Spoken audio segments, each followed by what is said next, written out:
atau biasa kita singkat sebagai apa? Triple A ya, Triple A.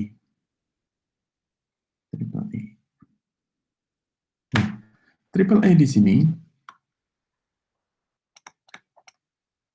dia berfungsi sebagai semacam akses kontrol ke sebuah resource ya atau sistem.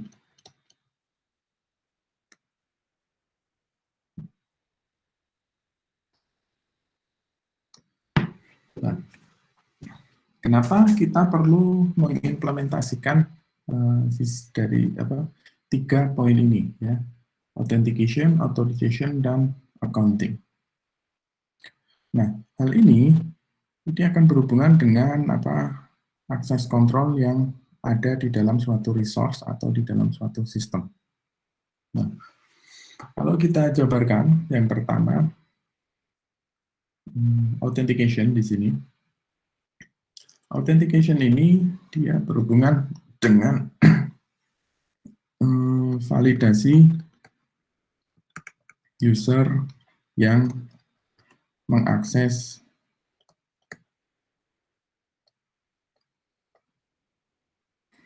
suatu sistem. Ya. Nah, fungsi dari validasi user di sini adalah dalam point authentication,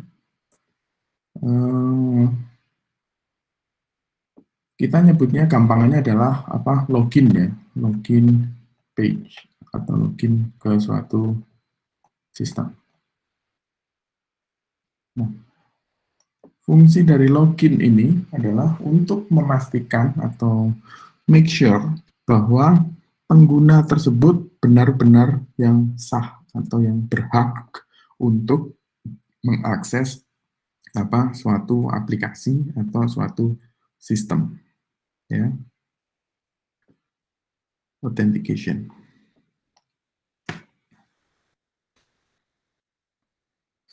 Nah, terus authentication di sini bentuknya ada banyak sekali ya. Ini dari dari password ya. Terus ada ada biometric authentication. Terus juga ada yang menggunakan semacam smart card. Nah, ini adalah bentuk-bentuk dari authentication. Nah, so, yang paling banyak diimplementasikan ketika Anda mengakses suatu sistem adalah dalam bentuk password ya. Pada saat Anda akan login ke suatu aplikasi ya. Anda akan login ke suatu aplikasi. Ini login.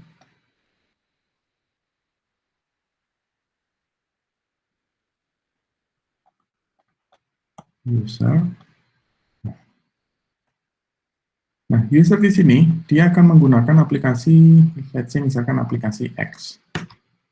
Ya. Tahap pertama dari AAA adalah Authentication, Authorization, Accounting. Tahap pertamanya adalah autentikasi. Ya. User di sini dia perlu melakukan proses autentifikasi ke dalam aplikasi X. Ya. Kemudian user dia memasukkan username-nya, username dan password. Username dan password. Nah, lalu kalau setelah sistem tersebut mengenali pattern username dan password Anda, atau sistem tersebut memiliki database user, baru kemudian aplikasi ini akan mengizinkan Anda untuk login. Lalu setelah itu Anda akan diizinkan untuk login ke dalam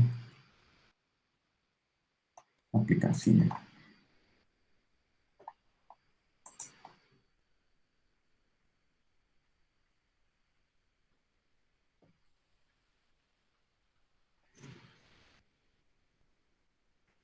Nah, untuk dua item ini, username dan password, dia memiliki risk yang besar, ya, risiko yang besar terhadap serangan cyber, ya. Let's say misalkan ada attacker, ya. Nah, attacker dia ingin membobol celah autentifikasi dari aplikasi ini. Nah, yang dilakukan attacker adalah dia mencuri account, username dan password yang dimiliki oleh user ini.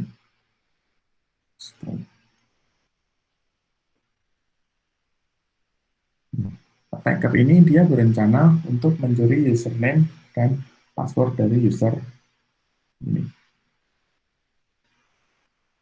Atau mungkin tanpa mencuri pun, attacker di sini dia bisa langsung masuk ke dalam aplikasi X tanpa harus mencuri identitas dari user, ya. Nah,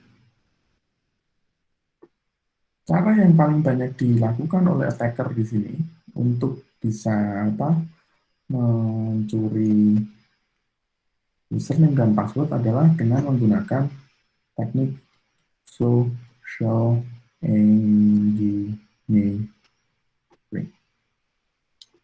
ya, social engineering. Nah, kemarin sudah saya jelaskan di pertemuan sebelum-sebelumnya bahwa teknik social engineering ini adalah teknik serangan yang attacker itu istilahnya dia tidak membutuhkan effort dalam dalam serangannya, tidak membutuhkan effort yang terlalu besar, ya.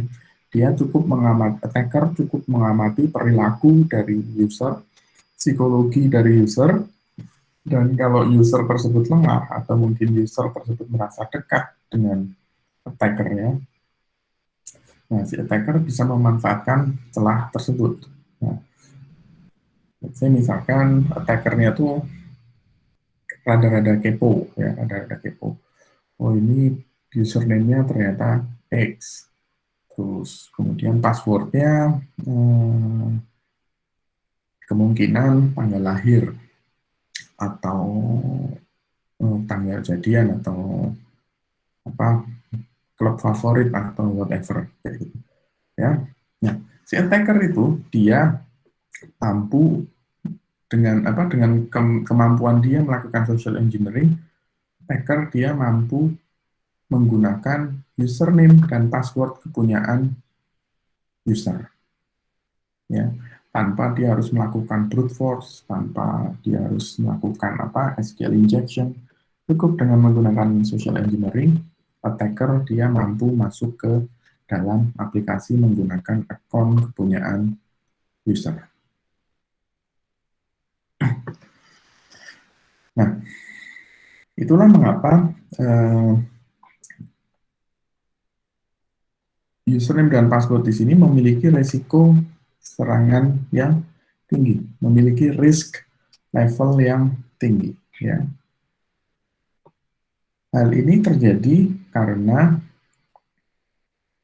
ketika attacker dia sudah bisa masuk ke dalam suatu aplikasi dengan menggunakan account, username dan password curian, ya, maka seluruh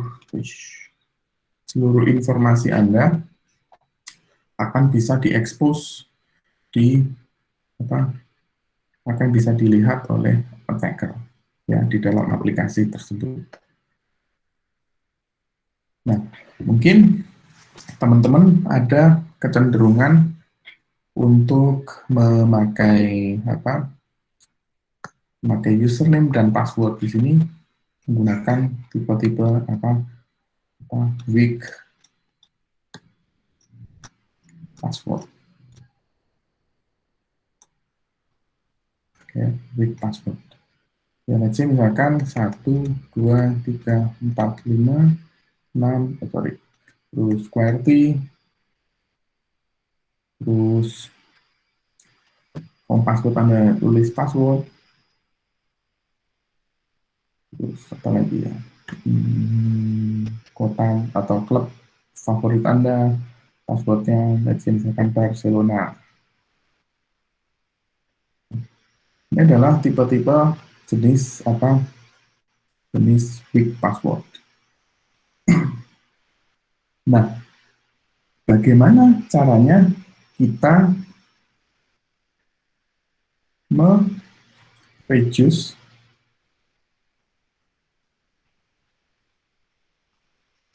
risk dalam kaidah authentication. Nah, pertanyaannya, bagaimana cara kita mengurangi resiko serangan yang nanti akan menyerang proses autentikasi di dalam sistem kita atau meminimalisir account kita dicuri.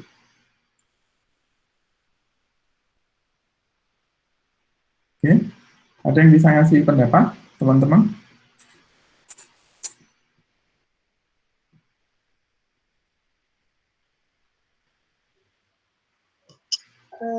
Saya mencoba mencari kok. Ya, gimana? Mungkin kayak membuat password rumit kayak untuk di Gracias. Hah? Membuat password yang sedikit rumit kayak untuk di Gracias. Oke. Let's say misalkan yang pertama, saya sebut sebagai kompleks password ya. Ini ya. Yang lainnya, ada lagi? Menggunakan biometrik gitu Pak, kan biometrik susah untuk di copy atau disalin. Menggunakan biometrik susah untuk disalin.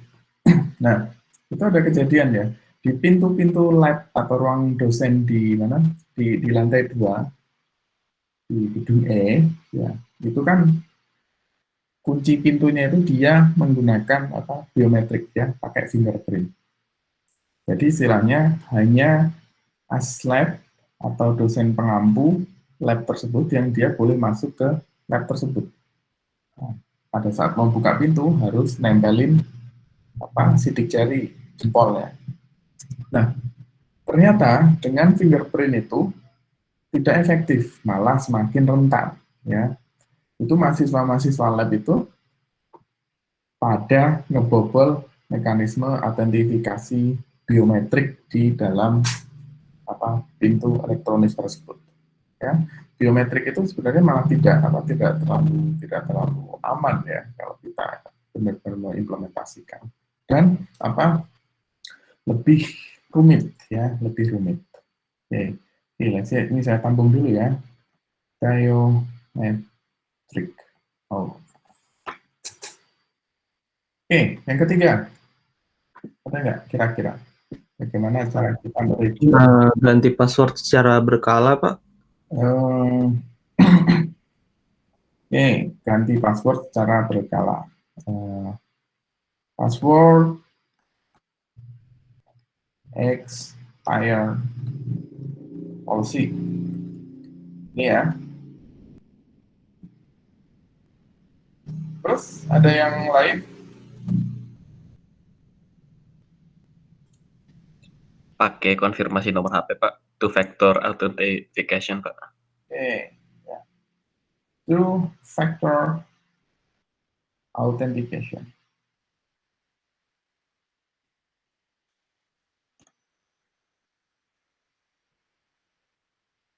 Ada yang lain? Ada yang lagi?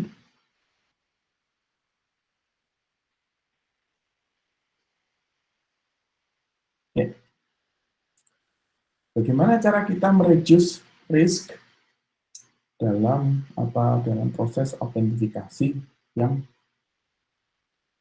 akan kita implement di dalam suatu sistem, ya.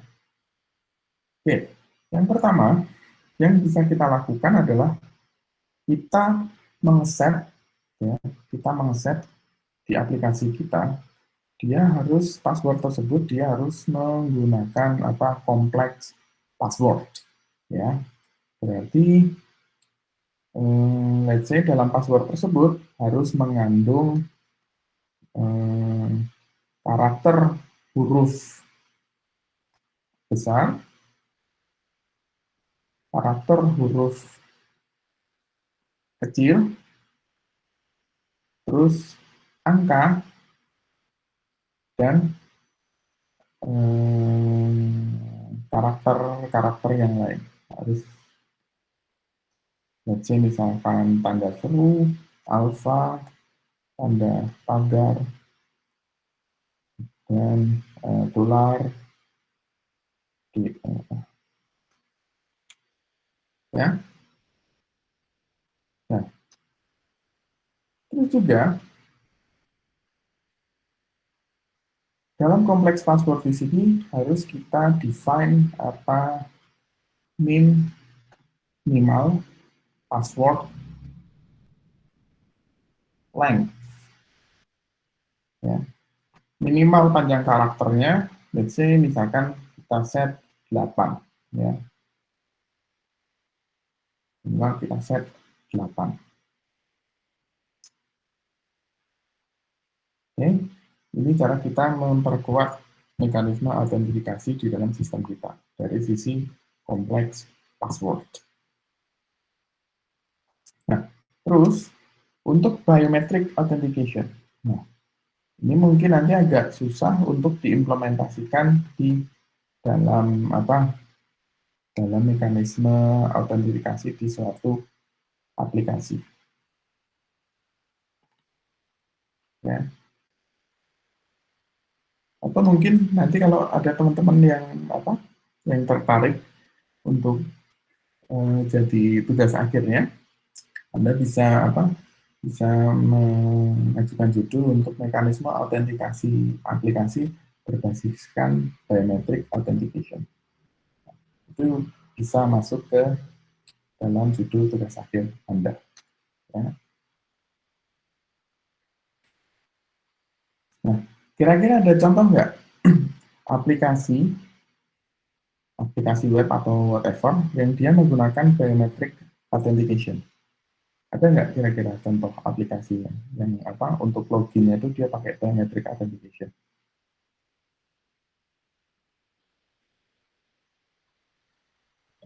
Mobile banking, Pak. Aplikasi banking, Pak, biasanya. E-banking di mana? Di bank mana? Di Genius, Pak, biasanya bisa pakai fingerprint, Pak. Oh, sudah ada di Indonesia. Iya, Pak. Oke. Di Mandiri Online juga ada, Pak. Di mana? Mandiri Online. Mandiri Online. Iya, Pak. Jadi kita tinggal istilahnya tinggal neken di HP, masukin fingerprint, nanti otomatis bisa login. Jadi sebelumnya kan kita login dulu. Jadi kalau misalkan aplikasi itu dihapus juga nanti kita harus masukin berbagai macam informasi dulu gitu, Pak. Baru bisa pakai fingerprintnya. Oh, oke. Ya.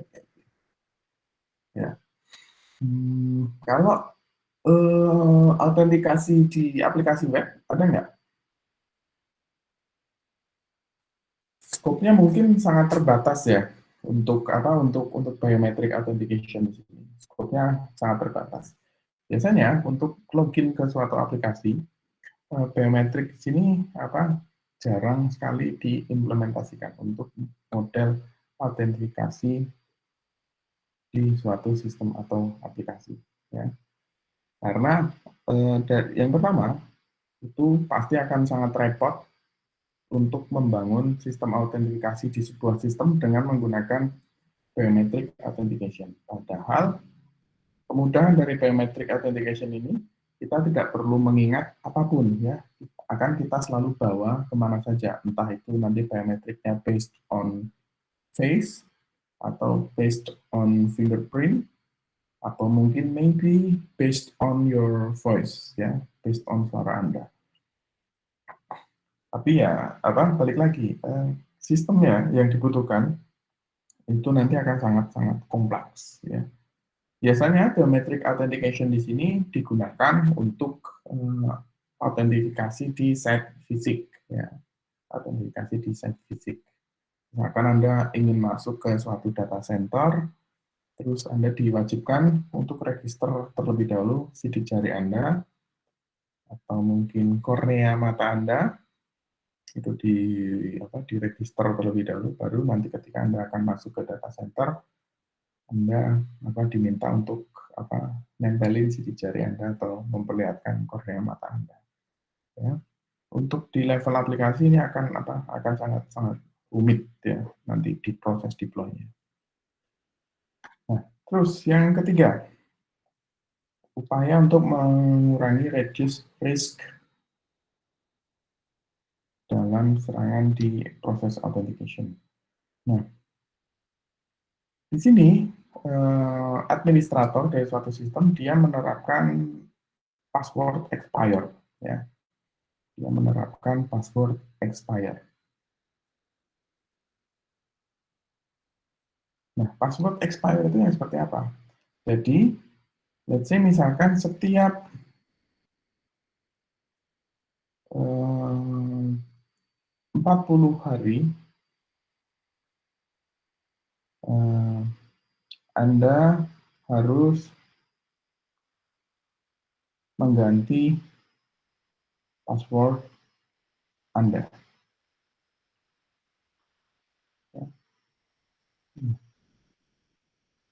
Ini adalah password expire policy.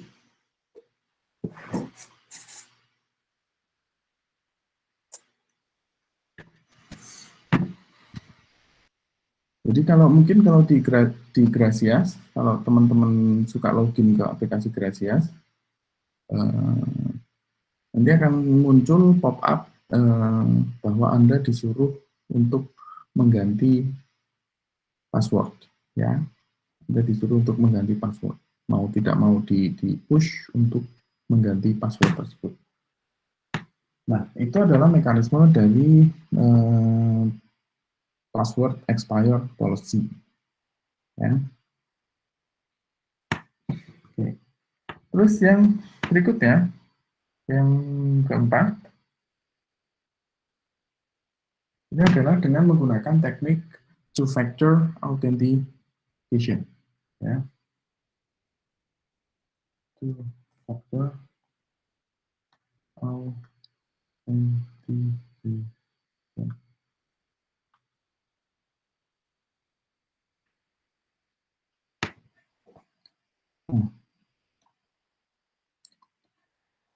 Contoh yang paling sering kita temukan adalah dengan penggunaan token atau one-time password.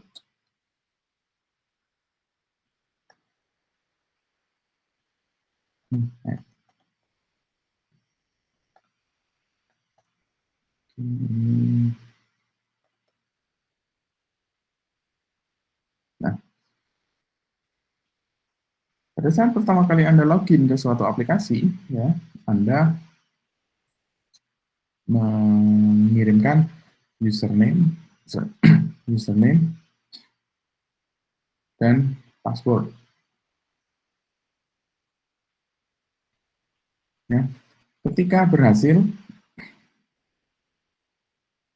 Anda memasukkan username dan password ini, yang dilakukan berikutnya adalah Anda akan dilempar ke mekanisme OTP, ya, one time password atau token. Token ini dia dikirimkan ke HP Anda.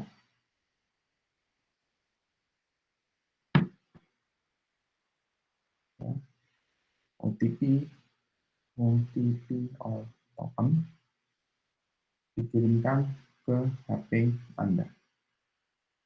Nah,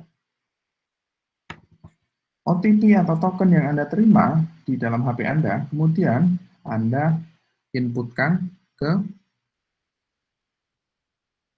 sini, ke form OTP-nya. Input token atau one-time password. Nah, kalau OTP-nya sama dengan yang dikirimkan ke HP Anda dengan yang diinputkan ke sini, maka baru setelah itu Anda bisa login ke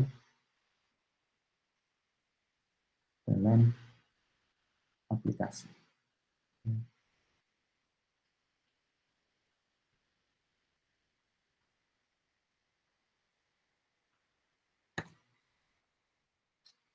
Oke.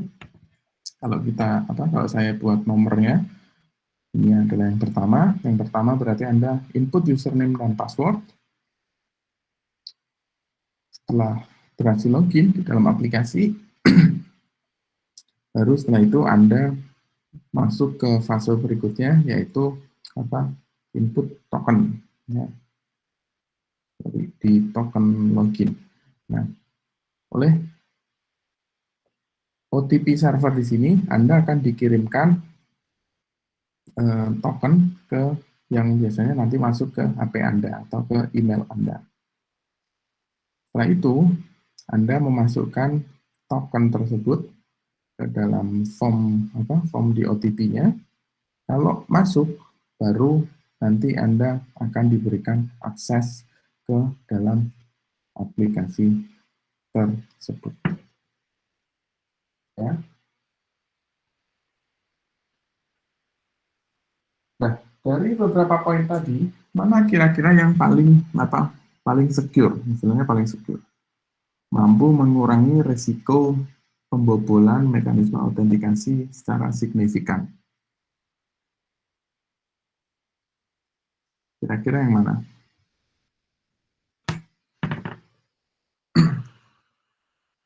Tadi ada yang pertama itu ada apa? Ya, kompleks password. Terus yang kedua, tadi ada pakai biometrik. Terus yang ketiga, pakai password expire. Yang keempat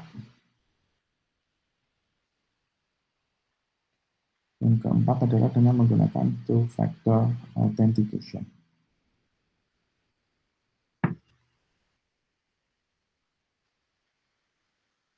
Nah, kira-kira dari keempat poin ini mana yang bisa mereduce resiko dalam serangan di mode atau fase autentikasi?